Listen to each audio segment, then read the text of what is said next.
சேலமில் வந்து பெரிய கிரவுண்ட் இருக்குது. ஆனால் வந்து மண் வளம் வந்து கம்பு நட்டோம்னா நிற்கணும் இல்லையா, ஒரு சதுப்பு நிலமாக இருக்குது. சரி, அந்த இடம் சரியாக வராது அப்படின்னு சொல்லிட்டு அதுக்கப்புறம் மதுரை பார்த்தாங்க. தமுக்கம் மைதானம் அந்த அளவுக்கு சரியாக இருக்காது. அப்போது கடைசியாக ஃபைனல் பண்ணுறது வந்து எதை பண்ணலாம் அப்படின்னு சொல்லிட்டு திருச்சி பண்ணலாம். அதில் வந்து சில எந்த நெருக்கடியும் இல்லாமல் இருக்குன்னா வந்து அது வந்து central government place, railway place, அது ரயில்வே கிரவுண்டு. ஸோ அங்கே வைக்கலாம் அப்படின்னு முடிவு பண்ணிட்டாங்க. திருச்சியில் இவங்க தேர்வு செய்யப்பட்டிருக்கக்கூடிய அந்த கிரவுண்டினுடைய கொள்ளளவு வந்து 10 ஏக்கர். ஆனால் இவங்களுடைய கோரிக்கை என்னன்னா 61 ஏக்கரா இருந்தால் நல்லா இருக்கும். ஏன்னா அந்த அளவுக்கு ஏன்னா ஃபுட் அரேஞ்ச்மெண்ட்னு இருக்கலாமா. இவங்க வெளியூர்லேருந்து வந்து தங்குறாங்க, வெளி மாநிலத்துலேருந்து வந்து தங்குறாங்க. வெளிமா இப்போ வந்து கேரளாவிலேருந்து வராங்க, ஆந்திராவிலேருந்து வராங்க, கர்நாடகாவிலேருந்து வராங்க, இன்னும் வட மாநிலங்கள்லேருந்து வராங்க. ஸோ இவங்கெல்லாம் வந்தாங்கன்னா இன்னும் வந்து பார்த்திங்கன்னா வந்து கடல் கடந்தும் வராங்க. இப்போ இவங்கெல்லாம் வந்து தங்குறதுக்கு இடம், உணவு வந்து பார்த்திங்கன்னா வந்து எந்த வகையிலும் வந்து ரொம்ப அதிகமாக கவனம் செலுத்துறது உணவில். ஸோ உணவுக்கு வந்து பரிமாறத்துக்கான இடம் தேவை எல்லாமே இருக்குது இல்லையா. திமுக இருக்கட்டும், அதிமுக இருக்கட்டும், மதிமுக இருக்கட்டும், கட்சி தொடங்கின பிறகு முதல் மாநாடு திருச்சி நடத்தும். அதுக்கு வந்து ஒரு சென்ட்ரல் பிளேஸ் மட்டும் கிடையாது, ஒரு சென்டிமெண்ட்டும் இருக்குது. அந்த கட்சிகள்லாம் கொஞ்சம் வலுவாக இருக்கும்ன்றது தான் ஒரு சென்டிமெண்ட். அது திருச்சினா திருப்புமுனை மாநாடு சொல்லுவாங்க. ஸோ திருச்சின்றது அது திருப்புமுனை மாநாடுன்றது ஒரு டேர்னிங். இப்போ வந்து எல்லா அரசியல் கட்சி தொடங்கும் போது அவங்க ஒரு டேர்னிங், இப்போ விஜய்க்கு ஒரு டேர்னிங். ஸோ திருச்சின்றது ஒரு திருப்புமுனையாக இருக்கும்ன்றது தான் அது வந்து ஒரு சென்டிமெண்ட் இருக்க தான் செய்யுது. கட்சியோட கொடி வந்து இந்த மாத இறுதியில், அதாவது ஆகஸ்ட் இறுதியில் வரும்ன்ற மாதிரி ஒரு பேச்சு இருக்குது, தகவல் இருக்குது. அந்த கொடி வந்தாலே ஓரளவுக்கு ஒரு 50% வந்து பாருங்கள், நம்மளை எப்படிலாம் விஜய் சிந்திக்க வர்றாரு பாருங்கள், எவ்வளோ எதிர்பார்ப்பை உருவாக்கி வச்சுருக்கிறார் பாருங்கள். இதுதான் நகர்வுன்றது. கிட்டத்தட்ட ஒரு 3 கொடிகள் வந்து தயார் பண்ணாங்க. அந்த 3 கொடிகளில் வந்து சில 2 கொடியை ரிஜெக்ட் பண்ணிட்டாருன்னு சொல்கிறாங்க. தமிழ்நாட்டில் என்ன சொல்கிறாங்கன்னு கேட்டால், பல கட்சிகள்லேருந்து விஜய்கிட்ட வந்து தாவறதுக்கு ரெடியாக இருக்கிறாங்க. ஆனால் விஜய் வந்து இந்த மாநாடு முடிகிற வரைக்கும் அந்த மாதிரியான நடவடிக்கை எதுவும் வேண்டாம். அண்ணமால்னாலே மன திருப்தி தான்.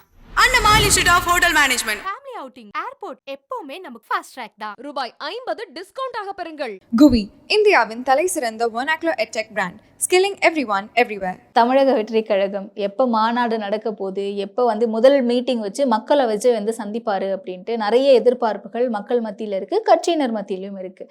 அறிவிக்கிறாங்க, ஆனால் எங்கேன்னு சொல்லலை, எப்போன்னு சொல்லலை. சலசலப்புகள் மட்டும் வந்துட்டு இருக்கு. திருச்சியில் நடக்க போகிறதாகவும் செப்டம்பர் 20லேருந்து 23ஆம் தேதிக்குள்ளே எப்போ வேணால் இருக்கலாம் அப்படின்ட்டு அப்ராக்சிமேட்டாக சொல்கிறாங்க, தோராயமாக. உங்களுடைய பார்வை என்ன? நீங்கள் சொல்கிறது ஓரளவுக்கு கிட்டத்தட்ட கன்ஃபார்ம் பண்ணலாம். ஏன்னா வந்து பல இடங்கள் பார்த்தாங்க, மதுரை, திருச்சி, சேலம் அப்படி பார்க்கும்போது சில இடங்கள் வந்து சரியாக வரல அவங்களுக்கு. நான் செப்டம்பர் இறுதியில் வந்து ஒரு மழை தூறல் இருக்கலாம் இல்லையா. இப்போ இங்கேயும் கூட ஒரு சில நேரங்கள் மழை பெய்யுது. அதனால வந்து பந்தல் போடும்போது அந்த மண் வளம் எப்படி இருக்குது, இதெல்லாம் சாயில் டெஸ்ட் இது வரைக்கும் இதுக்கு முன்னாடி இந்த மாதிரி கட்சி பார்த்துருக்க மாட்டாங்க. எல்லாமே ரொம்ப வெல் பிளான்டு. ஓகே, அதனால் வந்து மண் வளம்லாம் பார்த்துருக்காங்க. சேலமில் வந்து பெரிய கிரவுண்ட் இருக்குது. ஆனால் வந்து மண் வளம் வந்து கம்பு நட்டோம்னா நிற்கணும் இல்லையா, ஒரு சதுப்பு நிலமாக இருக்குது. சரி, அந்த இடம் சரியாக வராது அப்படின்னு சொல்லிட்டு அதுக்கப்புறம் மதுரை பார்த்தாங்க. தமுக்கம் மைதானம் அந்த அளவுக்கு இவங்களுக்கு சரியாக இருக்காது. அப்போது கடைசியாக ஃபைனல் பண்ணுறது வந்து எதை பண்ணலாம் அப்படின்னு திருச்சி பண்ணலாம். அதில் வந்து சில எந்த நெருக்கடியும் இல்லாமல் இருக்குன்னா வந்து அது வந்து central government place, railway place, அது ரயில்வே கிரவுண்டு. ஸோ அங்கே வைக்கலாம் அப்படின்னு முடிவு பண்ணியிருக்காங்க. என்ன ஒரே ஒரு சேலஞ்சிங்காக இருக்குன்னா, இடம் வந்து இவங்க வரக்கூடிய மக்களுக்கு வந்து கிட்டத்தட்ட ஒரு 10 லட்சம் பேர் எதிர்பார்க்குறாங்க. ஸோ அங்கே வந்து பார்த்திங்கன்னா ஒரு கொள்ளளவு வந்து ஒரு 4 லட்சத்துலேருந்து ஒரு 5 லட்சம்னா கூட நெருக்கடியாக இருக்கும். அது ஒன்று என்ன சொன்னால் ஒரு டிசப்பாயிண்ட் சொல்ல முடியாது. வர மக்கள் எதிர்பார்ப்பு மக்கள் வந்து ஒரு 10 லட்சம் பேர் வந்தாங்கன்னா கொஞ்சம் திணறக்கூடிய அளவு தான் இருக்கும். பல கட்சிகளுக்கு ஒரு பிரச்சனை இருக்குது. என்னன்னு கேட்டால், இவ்வளோ பெரிய கிரவுண்ட் எடுத்துட்டோமே, மாநாடு நடத்தும் போது காலியாக இருந்ததுனாக்கா வெறிச்சோடி போய் கிடக்குமே, இதை வந்து ஃபோட்டோ பிடிச்சி ட்ரோல் பண்ணுறாங்களான்ற பயம் இருக்கும். இவங்களுக்கு என்ன கவலைன்னு கேட்டிங்கன்னா, இந்த கிரவுண்டில் வந்து வரக்கூடிய மக்களுக்கு வந்து இடம் போதுமா அப்படின்ற மாதிரி இல்லை, இருக்குது. திருச்சியில் இவங்க தேர்வு செய்யப்பட்டிருக்கக்கூடிய அந்த கிரவுண்டினுடைய கொள்ளளவு வந்து 10 ஏக்கர். ஆனால் இவங்களுடைய கோரிக்கை என்னன்னா 61 ஏக்கரா இருந்தால் நல்லா இருக்கும். ஏன்னா அந்த அளவுக்கு ஏன்னா ஃபுட் அரேஞ்ச்மெண்ட்னு இருக்கலாமா. கொஞ்சம் வெளியூர்லேருந்து வந்து தங்குறாங்க, வெளி மாநிலத்துலேருந்து வந்து தங்குறாங்க. இப்போ வந்து கேரளாவிலேருந்து வராங்க, ஆந்திராவிலேருந்து வராங்க, கர்நாடகாவிலேருந்து வராங்க, இன்னும் வட மாநிலங்கள்லேருந்து வராங்க. ஸோ இவங்கெல்லாம் வந்தாங்கன்னா இன்னும் வந்து பார்த்தீங்கன்னா வந்து கடல் கடந்தும் வராங்க. இப்போ இவங்கெல்லாம் வந்தால் தங்குறதுக்கு இடம், உணவு வந்து பார்த்தீங்கன்னா வந்து எந்த வகையிலும் வந்து ரொம்ப அதிகமாக கவனம் செலுத்துறது உணவில். ஸோ உணவுக்கு வந்து பரிமாறத்துக்கான இடம் தேவை எல்லாமே இருக்குது இல்லையா? ஸோ இவ்வளோ பேருக்கு வந்து பார்த்தீங்கன்னா என்னென்ன அகாமடேட் பண்ணணும்னு உங்களுக்கு தெரியும். பேசிக்காக என்னென்னலாம் தேவையோ ஸோ அது அத்தனையுமே அகாமடேட் பண்ணணும்னா அதுக்கேற்ற இடம் வேணும் இல்லையா? அந்த வகையில் வந்து கேட்டால் இடம்ன்றது வந்து கொஞ்சம் பற்றாக்குறையான இடம் தான். இந்த பற்றாக்குறையான இடத்துல இவங்க எப்படி அதை மேனேஜ் பண்ண போகிறாங்கன்றது ஒரு சேலஞ்சிங் கண்டிப்பாக. புரியுது. இப்ப கட்சி ஆரம்பிக்கிறதே பெரிய சேலஞ்சுனா இங்கே வந்து பார்த்தீங்கன்னா மாநாடு நடத்துறது மிகப்பெரிய சேலஞ்சாக இருக்குது. அதுதான் இங்கே கவனிக்க வேண்டியதாக இருக்குது. பல கட்சிகளுக்கு இந்த பிரச்சனை இல்லை. ஏன்னா கூட்டம் சேராது. இங்கே வந்து என்னன்னா வரக்கூடிய கூட்டத்தை வந்து இது வரைக்கும் இந்தியாவிலேயே இந்த மாதிரியான ஒரு மாநாடு வந்து பார்த்துக்கிறதுக்கான வாய்ப்பு இல்லை. அப்படியான ஒரு மாநாடு இருக்குது. இடம் தான் பத்தல. பல மாநிலங்கள்ல இருந்து வராங்க அப்படின்னா சாத்தியமா? சாத்தியம் தானே. ஏன்னா இவங்களுக்கு வந்து மெம்பர்ஷிப் ஆகும்போது தெரியுதுல்ல. இப்போ தமிழக வெற்றி கழகம் ஆரம்பிச்சாச்சு. தமிழ்நாட்டிலேருந்து இங்கே இருக்கிற மெம்பர்லாம் ஆக்கணும்னு. ஆனால் மெம்பர் அப்ளிகேஷன் வரும்போது தெரியுதுல்ல உங்களுக்கு. வரும்போது உங்களுக்கு வந்து அப்ளை பண்ணும்போது தெரியுது இல்லையா? அப்போது வந்து இங்கே எங்கேருந்துலாம் வராங்கன்னு. அப்போது வந்து ஓவரால் ஒரு வெளிப்படையான இது வந்து ஒரு மண்டல மாநாடு, திருச்சி மாநாடு அல்லது வந்து சேலம் மாநாடுன்னு சொன்னால் நீங்கள் சேலத்துலேருந்து வராங்கன்னு சொல்லலாம். ஒட்டுமொத்தமாக வந்து முதல் மாநாடுன்னு போது கேட்டால் பிரம்மாண்டமான ஒரு மாநாடாக வந்து அதுக்கான பிளான் பண்ணுறாங்க. வேறு லெவலில் பிளான் நடந்துகிட்ருக்கு. ரொம்ப அதான் ஒரு சேலஞ்சிங்கான விஷயந்தான் இது. ஏன்னா எல்லாருக்குமே வந்து இது வந்து ஒரு புதிய அனுபவம் தானே. ஆல்ரெடி ஒரு மாநாடு நடத்தியிருந்தாங்கன்னா இப்போ திமுக எடுத்துங்கன்னா பல மாநாடு நடத்தியிருக்காங்க. அவங்களுக்கு ஒரு அனுபவம் இருக்குது. எந்த கட்சியான கூட இருக்குது. அதிமுக எடுத்துக்க எல்லாமே இருக்குது. ஆனால் இவங்க வந்து முதல் மாநாடுன்னும் போது கேட்டால் அதுக்கான வந்து ரொம்ப திட்டமிட்டு எதுவும் சொதப்படாயிடக்கூடாது அப்படின்றதுல திட்டமிட்டு செயல்படுறாங்க. புரியுது. கமலஹாசன் அவர்கள் எடுத்துக்கிட்டோம்னா மக்கள் நீதி மையம் ஆரம்பிச்சு முதல் மாநாட்டை அவரும் இதே திருச்சி ரயில்வே கிரவுண்ட்ல தான் நடத்தியிருக்காரு. ஸோ அந்த திருச்சி மாநாடு நடத்தக்கூடிய அந்த இடம் அப்படிங்கிறது எந்த அளவுக்கு ஃபேமஸ்? எப்போவுமே வந்து திருச்சியில் வந்து நீங்கள் எங்கே வேணால் நடத்துங்க. ஆனால் திருச்சியில் நடத்துவாங்க எல்லா கட்சிக்குமே. அது திமுக இருக்கட்டும், அதிமுக இருக்கட்டும், மதிமுக இருக்கட்டும், கட்சி தொடங்கின பிறகு முதல் மாநாடு திருச்சியில் நடத்துவாங்க. அதுக்கு வந்து ஒரு சென்ட்ரல் பிளேஸ் மட்டும் கிடையாது, ஒரு சென்டிமெண்ட்டும் இருக்குது. அந்த கட்சிகள்லாம் கொஞ்சம் வலுவாக இருக்கும்ன்றது தான் ஒரு சென்டிமெண்ட். அது திருச்சினா திருப்புமுனை மாநாடு சொல்லுவாங்க. ஸோ திருச்சின்றது அது திருப்புமுனை மாநாடுன்றது ஒரு டேர்னிங். இப்போ வந்து எல்லா அரசியல் கட்சி தொடங்கும் போது அவங்க ஒரு டேர்னிங். இப்போ விஜய்க்கு ஒரு டேர்னிங். ஸோ திருச்சின்றது ஒரு திருப்புமுனையாக இருக்கும்ன்றது தான் அது வந்து ஒரு சென்டிமெண்ட் இருக்க தான் செய்யுது. ஆனால் வந்து எல்லா கட்சிக்குமே இந்த சென்டிமெண்ட்டை பார்க்குறாங்க. திராவிட கட்சிகள் கூட இந்த சென்டிமெண்ட் உண்டு. திருச்சி அதில் இன்னொரு காரணமும் இருக்கிறதுனா மையப்பகுதி. இப்போ தமிழ்நாடு முழுவதும் வந்து வரக்கூடிய மக்கள் வந்து எளிதாக வந்து அவங்களுடைய நேட்டிவ் பிளேஸ்க்கு ரிட்டர்ன் ஆக முடியும். திருச்சியிலிருந்து ஒரு மையமான பகுதி. அந்த அடிப்படையில் வந்து திருச்சி நடத்துகிறாங்க. 2 காரணம் இருக்குது. மையப்பகுதி ஒன்று, அதை கடந்து ஒன்று கேட்டால் ஒரு சென்டிமெண்ட் இருக்குது. அரசியல் கட்சி தொடங்கினா அது திருச்சியில் மாநாடு நடத்தணும் அப்படின்னு. புரியுது. கொள்கைகள் என்னவா இருக்கும் அப்படிங்கிறது ஆரம்பத்துல இருந்தே விஜய் அவர்கள் கிட்ட வைக்கப்பட்ட ஒரு கேள்வி இது. ஏன்னா கட்சி ஆரம்பிச்சுட்டாரு, கொள்கை என்ன, கொள்கை அறிவிக்கட்டும், அதுக்கப்புறமா பேசுவோம் அப்படின்ட்டு. என்னென்ன விஷயங்களை மேடையில பேசுறதுக்கான வாய்ப்பு இருக்கு? எனக்கு அது பெரிய இன்னும் எந்த அறிவிப்பும் வராத போது நம்ம அதை பேசவும் கூடாது. நானும் வந்து அது கட்சியோட தொண்டரோ உறுப்பினரோ கிடையாது, ரசிகர் கூட கிடையாதுன்னு எடுத்து நான் எந்த அவருடைய முந்தைய அறிக்கைகள் வச்சு ஒரு யூகத்தின் அடிப்படையில் நான் என்னுடைய கணிப்பு என்னன்னா நிச்சயமாக வந்து தமிழ் தேசியத்தை உள்ளடக்கிய தமிழ் தேசிய சித்தாந்தத்தை உள்ளடக்கிய ஒரு திராவிட சித்தாந்தத்தை உள்ளடக்கிய ஒரு கொள்கைகள் வகுக்கப்படும் நான் நினைக்கிறேன். நான் சொல்ல புரியுது உங்களுக்கு? புரியுது. அதாவது தமிழ் தேசியத்தை உள்ளடக்கியது தான் திராவிடம். பட் இருந்தாலும் தமிழ் தேசிய கொள்கை உள்ளடக்கிய ஒரு திராவிட சித்தாந்தத்தை முன்மொழியக்கூடிய ஒரு கொள்கையா இருக்குன்னு நினைக்கிறேன். அதாவது ஏன்னா எங்கேயுமே நேரடியா வராது. அதுதான் பெரியார் படத்தையே வந்து ஏற்கனவே அறிவிச்சிட்டாரு. ஸோ அப்போ வந்து திராவிடம்ன்றது வந்து அவர் விலக போறதில்லை. ஆனால் இங்கே வந்து கேட்டால் தமிழக வெற்றி கழகம்னு ஒன்று பெயர் வருது. அங்கே வந்து பெரியாரையும் பயன்படுத்துகிறாருன்னா இப்படியான வந்து தமிழ் தேசியத்தை உள்ளடக்கிய திராவிட சித்தாந்தத்தையும் உள்ளடக்கிய ஒரு கொள்கைகள் வந்து ஒரு முன்மொழியப்படலாம்னு நான் நினைக்கிறேன். இது என்னுடைய யூகம் தான் இது. ஏன்னா அவங்க என்ன முடிவெடுப்பாங்கன்றது தெரியல. ஆனால் கட்சியோட கொடி வந்து இந்த மாத இறுதியில், அதாவது ஆகஸ்ட் இறுதியில் வருன்ற மாதிரி ஒரு பேச்சு இருக்குது, ஒரு தகவல் இருக்குது. அந்த கொடி வந்தாலே ஓரளவுக்கு ஒரு 50% வந்து பாருங்கள் நம்மளை எப்படிலாம் விஜய் சிந்திக்க வர்றாரு பாருங்கள், எவ்வளோ எதிர்பார்ப்பை உருவாக்கி வச்சிருக்கிறாரு பாருங்கள். இதுதான் நகர்வுன்றது. ஒரு திரைப்படத்துக்கு எப்படியான ஒரு எதிர்பார்ப்பு இருக்குமோ அதை விட வந்து பார்த்தீங்கன்னா வந்து ஒரு கொடின்னு சொன்ன உடனே அந்த கொடியில் வந்து அவர் என்ன சொல்ல போகிறாரு, ஃபர்ஸ்ட் லுக்ல ஆரம்பிச்சு ட்ரெய்லர் எல்லா நகர்வையும் ஒரு என்ன சொன்ன ஒரு நூக்கன் கார்னர் எல்லா நகர்வையும் நம்ம கூர்ந்து கவனிக்கிற மாதிரியான ஒரு அரசியல் கட்சியாக தான் தாவேக்கா ஆயிடுச்சு. கொடி அறிவித்த உடனே ஓரளவுக்கு பாதி கொள்கைகள் நமக்கு தெரிய வந்துடும். கிட்டத்தட்ட ஒரு 3 கொடிகள் வந்து தயார் பண்ணாங்க. அந்த 3 கொடிகளில் வந்து வந்து சில 2 கொடியை ரிஜெக்ட் பண்ணிட்டாருன்னு சொல்கிறாங்க. வேறு சஜஷன்லாம் சொல்லியிருக்கிறாருன்னு சொல்கிறாங்க. இதுவும் கூட தகவல் தான். 3 கொடிகள் வந்து உருவாக்கி அவர்கிட்ட பார்வைக்கு கொண்டு போகும்போது அது 1 கொடி 2 கொடியை ரிஜெக்ட் பண்ணார். 1 கொடியில் சில மாற்றங்கள் சொல்லியிருக்கிறாருன்னு சொல்கிறாங்க. ஸோ அது வந்து கொடி இந்த மாத இறுதியில் வரும்னு சொன்னாங்க.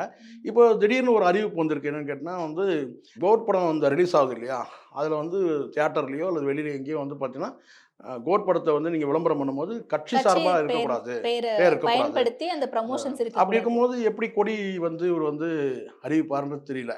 ஏன்னா கொடி அறிவிச்சாலே வந்து ஆர்வக்கோளாறில் தொண்டர்கள் வந்து தியேட்டர் வாசலில் கொடியை கட்ட ஆரம்பிச்சிடுவாங்க.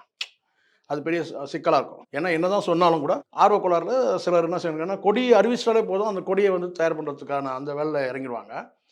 அது எப்படின்றது தெரியல எனக்கு. யார் யார் வருவாங்க இதுக்கு அப்படின்ற ஒரு எதிர்பார்ப்பு இன்னும் அதிகமாக இருக்கு. ஏன்னா ஒரு அரசியல் கட்சி துவங்கிட்டாரு அப்படின்னும் போது அவர் ஒரு நடிகராக பார்த்து நடிகர் அப்படின்ற ஒரு வழியில் பின்பற்றக்கூடிய நடிகர்கள் வருவாங்களா, அரசியல் பேசக்கூடிய நடிகர்கள் இல்லை இயக்குனர்கள் அந்த மாதிரி. இன்னொரு பக்கம் அரசியல்வாதிகள் யார் யார் வருவாங்க, எந்தெந்த கட்சியை சார்ந்தவர்கள் வருவாங்க அப்படின்ற ஒரு கேள்வி இருக்குல்ல. விஜயகாந்த் எப்படி அரசியல் கட்சி தொடங்கும் போது என்ன பிரச்சனை, எம்ஜிஆர் அவர்கள் அரசியல் கட்சி தொடங்கும் போது கூட பார்த்தீங்கன்னா பெரிய அளவில் வாழ்த்துக்கள் வரலன்னு வரலாறு சொல்லுது. எம்ஜிஆர் அவர்கள் வந்து திமுக வந்து அரசியல் கட்சி தொடங்கும்போது வெளியே வந்து தொடங்கும்போது கூட அந்த தலைவர்கள் கூட வந்தாங்க அவரோட. ஆனால் பெரிய அளவில் வந்து ஒரு அகில இந்திய அளவில் பெரிய அளவில் வந்து மற்ற கட்சிகள்கிட்ட இருந்து பெரிய அவருக்கு ஆதரவு இல்லை. அதுக்கப்புறம் அவர் வந்து ஒரு 5 ஆண்டு காலத்துக்கு, அதான் கிட்டத்தட்ட ஒரு 4-5 ஆண்டு காலத்துக்கு பிறகு தான் வந்து மற்ற கட்சியினர் வந்து அவர் அங்கீகரித்தாங்கன்றும் சொல்கிறாங்க. சரிங்களா? ஸோ அப்படி இருக்கும்போது விஜயகாந்துக்கும் கிட்டத்தட்ட அப்படி தான். சரிங்களா? ஒரு எதிர்கட்சி தலைவரான பிறகு தான் அவருக்கு மற்ற கட்சிகள் கிட்ட இருந்து ஒரு அங்கீகாரம் கிடைச்சிது. ஒரு கூட்டணிக்கு போயிட்டு அவர் தனியாக பலம் காட்டி கூட்டணிக்கு போன பிறகு தான் மற்ற கட்சிகள் இருந்து அவர் வந்தாங்க. பண்ருட்டி ராமச்சந்திரன் அதுக்கு பிறகு தான் வந்து இவருக்கு உங்களுக்கு தெரியும்னு நினைக்கிறேன். எதிர்கட்சி தலைவருக்கு முன்னாடி வந்துட்டார். பட் இருந்தாலும் வந்து ஒரு 3 ஆண்டு காலத்துக்கு பிறகு தான் வந்து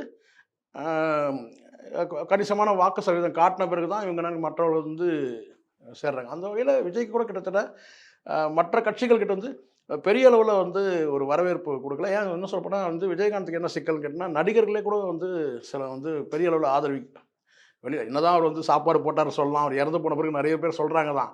ஆனால் வந்து சினிமா திரையுலகத்தில் இருக்கிற நெருங்கிய நண்பர்களே, நான் சொல்கிறது வாகை சந்திரசேகர், தியாகு போன்றவர்களே வந்து திமுகவில் தான் இருந்தாங்களே தவிர விஜயகாந்தியோட வந்து பக்கத்தில் வந்து அவருடைய கரத்தை வெளிப்படுத்துகிற மாதிரி எதுவும் இல்லை. அது மாதிரி வந்து விஜய்க்கும் கிட்டத்தட்ட அப்படி தான். திரையுலகத்தில் வந்து பெரிய அளவில் வந்து அவருக்கு வந்து பெரிய ஆதரவு வந்த மாதிரி தெரியல. பல நடிகர்களும் தங்களுடைய ஆதரவுன்னு இல்லாம வரவேற்பு அப்படிங்கிறது பெரிய அளவில் வந்து சினிமா வட்டாரத்தில் வந்து பெரிய அளவில் வந்து ஆர்ப்பரிச்சு இருக்கலாம். ரசிகர்கள் கிட்ட இருக்கு, மக்கள் கிட்ட இருக்கு. ஆனால் ரசிகர்கள்கிட்ட இருக்கிற அளவுக்கு மக்கள்கிட்ட இருக்கிற அளவுக்கு சினிமா துறையில் இவரோட சேர்ந்து பயணிக்கிறவங்க வந்து பெரிய அளவில் வந்து ஆதரவு அளிக்கிற மாதிரி தெரியல. அது விஜயகாந்துக்கும் அந்த நிலைமை இருந்துச்சு. விஜயகாந்துக்கேன்னு சொல்லலாம் என்ன சொல்ல போனால். ஏன்னா விஜயகாந்த் உங்களுக்கு தெரியும் இல்லையா, அவருடைய வந்து நடிகர்களுக்கு வந்து சக நடிகர்களுக்கு பெரிய அளவில் ஆமாம் கான்ட்ரிபியூஷன் இருக்கும்போது அப்போது அவருக்கே வந்து அந்த நடிகர்கள் வந்து நடிகர் சங்க தலைவராக இருந்திருக்கிறார். அப்படிலாம் இருந்து கூட அந்த கடனை அடைச்சிருக்கிறாரு. அப்படிலாம் இருந்து கூட சினிமா துறையில் இருக்கிறவங்க வந்து நடிகர்கள் வந்து சக நடிகர்கள் பெரிய ஆதரவு அவர் தரலையே. இருந்த ஒரே ஒரு அருண் பாண்டியன் அவரும் முதல்ல குத்திட்டு தானே போனார். ஸோ அதனால் இது விஜய்க்கு இதே தொடருது. காலப்போக்கில் வந்து ஒரு வேளை வந்து ஆட்சி மாற்றங்கள் ஏற்பட்டால் ஒரு வேளை வந்து விஜய்க்கு வந்து நடிகர்கள்கிட்ட வந்து ஆதரவு வரலாம். ஆனால் ஒரு விஷயத்தில் நமக்கு பவன் கல்யாண் வந்து அங்கே ஆந்திராவில் எதிர்கட்சி தலைவராக இருக்கார். அவர் வந்து வெளிப்படையான ஆதரவு வந்து சொல்லியிருக்காரு. பல சஜஷன்ஸ் கூட அவர் வந்து சொல்லியிருக்கிறாரு கூட சொல்கிறாங்க. அதே மாதிரி சிவராஜ்குமார் வந்து வெளிப்படையாக வந்து ஆதரவு தெரிவித்தார். ஸோ இது 2 விஷயத்த நம்ம வந்து பார்க்கணும். கிட்டத்தட்ட வந்து மாநாட்டுக்கு கூட அவங்க வந்தாலும் கூட வரலாம். அது எனக்கு தெரியாது சொல்கிறேன்.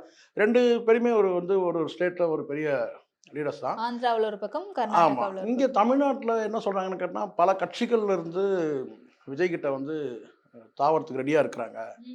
ஆனால் விஜய் வந்து இந்த மாநாடு முடிகிற வரைக்கும் அந்த மாதிரியான நடவடிக்கை எதுவும் வேண்டாம்.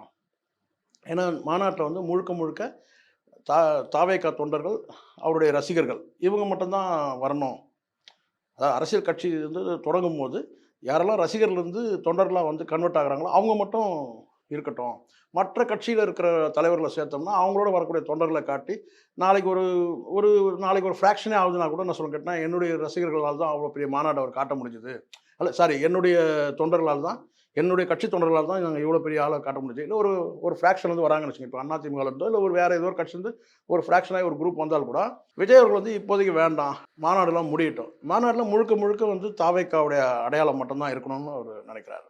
அது நல்ல ரொம்ப டிப்ளமேட்டிக்காக ரொம்ப யோசித்து ரொம்ப நிதானமாக செயல்பாடுகள் இருக்குது, திட்டமிட்ட செயல்பாடுகள். இது ரொம்ப ஆச்சரியமாக இருக்குது. ஸோ இதெல்லாம் வந்து கடந்த காலத்தில் வேறு யாருன்னா கேட்டால் வந்து கட்சி தொடங்கியாச்சு, நீங்கள் வாங்கன்னு சொல்லி பக்கத்தில் நின்று ஃபோட்டோ எடுத்துப்பாங்க. இங்கே இதில் தெளிவாக இருக்கிறார் விஜய். ஒரு வெல் ஆர்கனைஸ்டாக இருக்குது. ஆமாம், ஆர்கனைஸ்டாக இருக்குது, ரொம்ப ஆர்கனைஸ்டாக இருக்குது, ரொம்ப பிளான்டு, வந்து வெல் பிளான்டு நான் பார்க்க முடியுது. இப்படிலாம் ஒரு முடிவு எடுக்க முடியுமா? இப்போ ஒரு கட்சி ஒரு படம் வருது, படம் ஓடுமா ஓடாதான்ற பயம் இருக்கும். அப்போ எப்படியாவது இந்த படம் ஓடினா போதும், இப்போ ரசிகர்கள் வரட்டும், கட்சி தொண்டர்கள் வரட்டும், எல்லாரும் வரட்டும், படம் ஆர்ப்பரிக்கட்டும். இங்கே வந்து நம்ம படம் ரிலீஸ் ஆச்சுன்னா நமக்கு பேனர் கட்டுவாங்களான்னு பார்க்குற எதிர்பார்க்குற நடிகர்கள் இருக்கிறாங்க. ஆனால் நீங்கள் கட்சி சார்பாக எந்த பேனரும் இருக்கக்கூடாதுன்னு சொல்கிறாருன்னா அப்போ எவ்வளோ வந்து பார்த்தீங்கன்னா அவர் ஸ்ட்ராங்காக இருக்கிறாரு. ஸோ அதனால் வந்து என்ன, இது சரியான நடவடிக்கை தான். அது ஒவ்வொரு நடவடிக்கையும் நான் கூர்ந்து கவனிக்கிறேன். ஏதோ நான் ஒரு சார்பு நிலையில் பேசலை, அந்த நடவடிக்கையோட பின்னாடி என்னன்றதை பார்க்குறேன். அப்போ இது வந்து சரியாக இருக்குது, இது கரெக்டான பிளான் தான். ஏன்னா மற்ற கட்சிகளையும் ரசிகர்கள் இருப்பாங்க, அவங்க வரும்போது அது ஒரு நெருடலை ஏற்படுத்தும். இவங்க கட்சி கொடியை கட்டுவாங்க, கட்சியோட பேரை வைப்பாங்க, அங்கெல்லாம் வைக்கும்போது அப்போ அந்த இடத்துல வந்து அந்த திரைப்படத்தோட அந்த என்ன சொன்னால் அந்த சாரம் குறைஞ்சிரும். மற்ற ரசிகர்களுக்கு வந்து மற்ற கட்சியை சார்ந்தவங்களுக்கு வந்து ரசிகர்கள் வரவங்களுக்கும் ஒரு நெருடலை ஏற்படுத்தும். ஸோ அப்போ அதை வேணான்னு நினைக்கிறாரு. மற்ற கட்சியிலேருந்து மாநாட்டுக்கு முன்னாடி மற்ற கட்சியினரை சேர்த்தால் வந்து மாநாட்டில் வரக்கூடிய ஏற்கனவே இருக்கிற ஜனங்களுக்கு அங்கே இடம் பார்த்தல. ரெண்டாவது இவங்க வந்தாலும் கேட்டால் நாளைக்கு என்ன கேட்டேன், என்னுடைய தொண்டர்கள் வந்தாங்கன்னு சொல்லி ஒரு அடையாளப்படுத்தக்கூடாது. கெஸ்ட்டாக கூப்பிடுவாரன்றதே எனக்கு சந்தேகமாக இருக்குது. சில அரசியல் கட்சி தலைவர்களை மாநாட்டில் ஒரு கெஸ்ட்டாக தான் கேட்க வந்தேன். அவங்களா வருதுங்கிறத விட இவங்க சைட்ல இருந்து மரியாதை நிமித்தமா ஒரு சில தலைவர்களை அழைப்பாங்களா அப்படின்ட்டு. இல்லை, உதாரணத்துக்கு சீமான் அவர்களா இருக்கட்டும், இல்லை திருமாவளவன் அவர்களா இருக்கட்டும், இல்லை வேல்முருகன் ஐயாவா இருக்கட்டும், இப்படி ஒவ்வொருத்தரையும் அவங்க பார்த்து கூப்பிடுவாங்களா? இல்லை, ஏற்கனவே இங்கே ஒரு பிரச்சனை ஓடிட்டு இருக்குது. என்னன்னு கேட்டால் தனித்து நின்று வந்து களம் காணலை விஜய். அவர் வந்து ஒரு பிரைமரி ஃபோர்ஸா செகண்டரி ஃபோர்ஸா அப்படியான சில அறிவாளிகள்லாம் கேள்வி வைக்கிறாங்க. அப்போ இந்த சூழலில் வந்து அவர் வந்து ஒரு அரசியல் கட்சி தலைவர், நீங்கள் சொல்லக்கூடிய சீமானே வந்து அழைக்கிறாருன்னு வச்சுக்கோங்களேன். அவர் அழைப்பாரான்னு தெரியாது, அழைச்சாருன்னா அப்போ அவர் அங்கே வரும்போதுன்னு கேட்டிங்கன்னா நாளைக்கு ஒரு வேலை என்னன்னு கேட்டிங்கன்னா அந்த மாநாட்டுக்கு என்னுடைய கட்சியை சார்ந்தவர்களும் என்னுடைய தொண்டர்களும் வந்திருந்தாங்க. அது இல்லைன்னு மறுக்கவும் முடியாது. ஏன்னா ஒரு கட்சியை அழைக்கும் போது அந்த கட்சியை சார்ந்த நபர்களும் தொண்டர்களும் வருவாங்க. அங்கே வந்து அங்கே தேவையில்லாமல் ஒரு கிளாஷ் கூட உருவாக்கலாம், மேபி வாய்ப்பு இருக்குது. அங்கே ஒரு கிளாஷ் உருவாக்கலாம் இல்லையா? அப்படி இருக்கும்போது அதை அவாய்ட் பண்ணுறது தான் சரியாக இருக்கும். அதே சமயத்தில் வந்து கேட்டால் முழுக்க இது வந்து ஏற்கனவே இங்கே வந்து தனித்து நின்று களம் காணல, தனித்து நின்று அந்த பலத்தை காட்டவே இல்லைன்னு சொல்லும்போது இந்த மாநாடாவது முழுக்க தன்னுடைய கட்சி தொண்டர்கள் மட்டும் வரணும் அப்படின்னு ஒரு எதிர்பார்ப்பு அவர்கிட்ட இருக்குது. ஆனால் காலம் தான் பதில் சொல்லும். ஒரு மாநாட்டுக்கு மற்ற கட்சி தலைவர்கள் அவர் அழைப்பாரா இல்லையான்னு எனக்கு உறுதியாக சொல்ல முடியாது. ஆனால் திட்டமிட்டு சரியான நடவடிக்கையாக தான் நான் பார்க்குறேன். அண்ணம்மாள்னாலே மன திருப்தி தான். Annamal institute of hotel management. Family outing airport எப்பவுமே நமக்கு ஃபாஸ்ட் ட்ராக் தான். ரூபாய் 50 டிஸ்கவுண்ட் ஆக பெறுங்கள். GUI, இந்தியாவின் தலை சிறந்த vernacular edtech brand, skilling everyone everywhere.